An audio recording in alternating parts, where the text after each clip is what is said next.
مساء الفل، اخباركم ايه؟ هنعمل مع بعض النهارده اسرع واسهل وصفه كبده ممكن تاكلوها. هنعمل مع بعض النهارده كبده فراخ مقليه خطيره.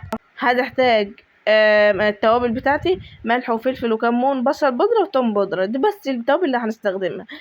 اي حاجه عايزه تضيفيها لنفسك. ومعايا الكبده بتاعتي غسلها كويس او بالليمون والدقيق، عشان خاطر كبده الفراخ اكتر كبده بتكون زفره، فلازم تغسليها كويس قوي بالدقيق وبالليمون. تمام. ونقعها شويه في الخل والليمون علشان تقضي على الزفاره بتاعتها وما تكونش زفره ويكون طعمها كويس معاكي. البهارات بتاعتي دي عايزه استغنى عن اي حاجه فيهم استغني، مش هتفرق يعني. بس البهارات بتاعتي هقلبها بقى مع بعضها الاول زي ما انتوا شايفين كده. كنت بصور بايدي فعشان كده ما شفتونيش وانا بقلب. وهناخد منها وهنسيب بس معلقه كبيره، مش هنضيفها.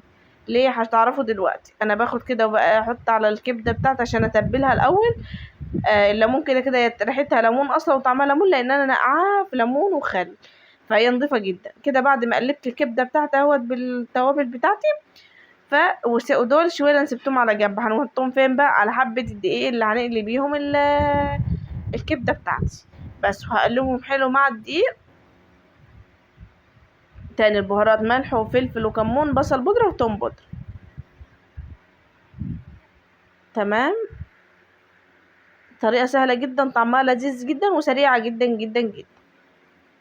صدقيني طعمها تحفة، لو جربتيها مش هتبطلي تعمليها. بس هنا خلصت الدقيق بتاعي اهوت. هاخد بقى من الكبدة، اكون مسخنة الزيت بتاعي كويس.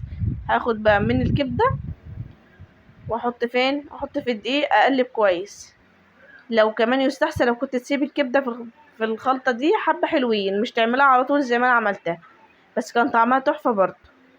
بس كانت لو كنت سبتها شوية كانت هيبقى الطعم بتاعها ايه احسن. دي كبدة بس من غير قانص. بس وهنا الزيت بتاعي ساخن اهو. مطرح زيت بطاطس عادي جدا حمري فيه، لان الزيت بعد كده هيترمي، فخساره تحط زيت نظيف. بس وهناخد بقى بقيه الكميه، اعمل فيها كده حطه ورا حطه، اقلي وام وبعد ما احطها بقى وتاخد صدمه من تحت وصدمه من فوق على نار عاليه. اهدي بقى النار خالص عشان اللي ما تبقاش نيه، مش مجرد ان هي خدت لون وخلاص. تمام. تمام. اهو احط في الزيت واخد غيرها. والله العظيم لو اقول لكم هي ما خدتش معايا وقت خالص وطعمها قد ايه جميل مش هتصدقوا. بس هنا خلصت اول طاسه عندي اهوت، الزيت سخن. هستنى بقى لما تاخد لون من تحت ومن فوق، وبعد كده هدي النار واسيبها تستوي. وده النتيجه. واو، طعمها بوقي دلوقتي وانا بمنتج الفيديو. طعمها تحفه جدا، شكلها تحفه جدا وطيبه وجميله مستويه من جوه.